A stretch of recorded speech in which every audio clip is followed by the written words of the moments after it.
चलिए बढ़ते हैं आगे। बीकानेर में 2 अप्रैल को आयोजित होने वाली हिंदू धर्म यात्रा और महाआरती से ठीक पहले जिला प्रशासन ने धारा 144 लागू कर दी।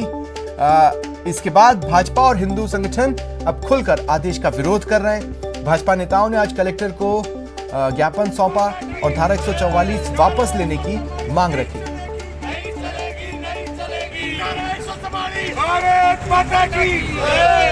बीजेपी सांसद सीपी जोशी ने राजस्थान सरकार को मामले पर घेरा और तुष्टीकरण की राजनीति का आरोप लगाया। मुझे लगता है तुष्टीकरण की नीति का इतना प्रभाव दिखाई देगा कल्पना से परे।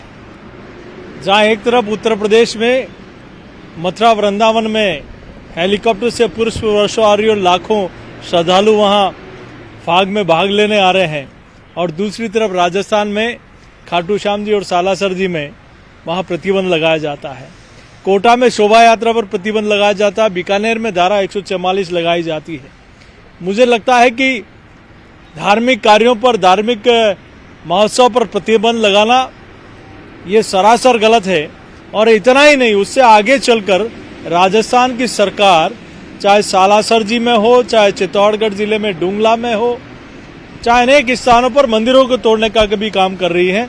तो मैं आदरणीय गहलोत साहब से हाथ जोड़कर विनती करूंगा कि कहीं न कहीं सद्बुद्धि यज्ञ कराएं और इस प्रकार के धार्मिक महोत्सव में, धार्मिक कार्यक्रमों में, क्योंकि कई लोगों की आस्थाएं जुड़ी रहती है, ऐसे कार्यक्रमों में आपकी सरकार बाधा नहीं बने, ऐसी मेरी आपसे हाथ जोड़कर विनती है। मैं तो इसलिए कह रहा हूं कि विनाश काले विपरीत बुद्धि, फिर भी सरकार में है, इसलिए कह रहा हूं सद्बुद्धि यज्ञ कराएं और इस प्रकार के गलत विचार मन में नहीं लाएं। लाखों करोड़ों लोगों की आस्थाओं के प्रतीक उनके देवी देवता, उनके आराध्य देव होते हैं, और उनकी पूजा अर्चना रोकना ये बहुत बड़ा अपराध है। और मैं इसलिए कह रहा हूं गहलोत साहब कि इन चीजों से दूर रहें और इस प्रकार की राजनीति राजस्थान में नहीं करें। वहीं बीजेपी सांसद स्वामी सुमेधानंद सरस्वती ने धारा 144 को लेकर राजस्थान सरकार को घेरा।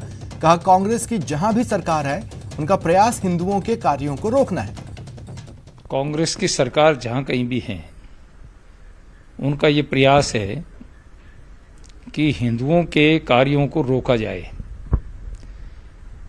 और कई बार तो मैं देखता हूं कि ये हमारे अधिकारों का हनन है।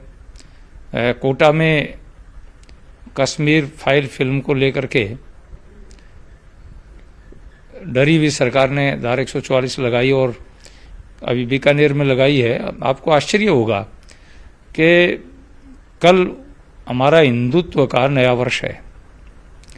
हमारे यहाँ कभी भी 1 जनवरी को धारा 144 नहीं लगती, लेकिन हिंदुओं की मान और मर्यादा को ठेस पहुंचाने के लिए ये बीकानेर में इस प्रकार का कदम उठाया गया है। सीकर में कल जो चैत्र प्रतिपदा है, बहुत बड़ी वाहन रैली निकलेगी और रामनवमी के दिन महारैली निकलेगी। सीकर जागरूक इलाका है, जागरूक क्षेत्र है। हो सकता है कि इनके दिमाग में कोई गलत बात आ जाए और वहां भी इस प्रकार की हरकत कर सकते हैं, लेकिन इस प्रकार की कोई घटना घटित हुई तो हम डट करके मुकाबला करेंगे। और ज्यादा जानकारी के लिए बात करेंगे सहयोगी विक्रम जागरवाल से। तो विक्रम, जिस तरह की स्थितियां बन रही हैं, अब प्रशासन पर तो दबाव भी नजर आ रहा होगा। क्या प्रशासन अपने डिसीजन को रीथिंक कर रहा है?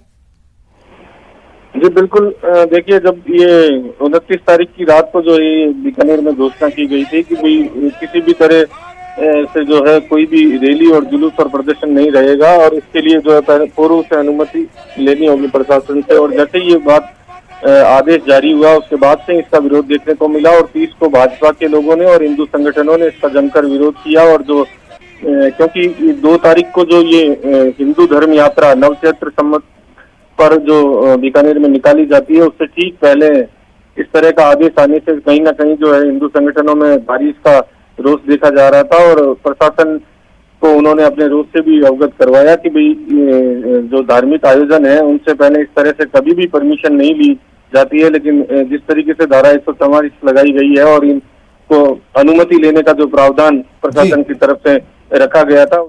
शुक्रिया तमाम जानकारी के लिए। वक्त एक ब्रेक का।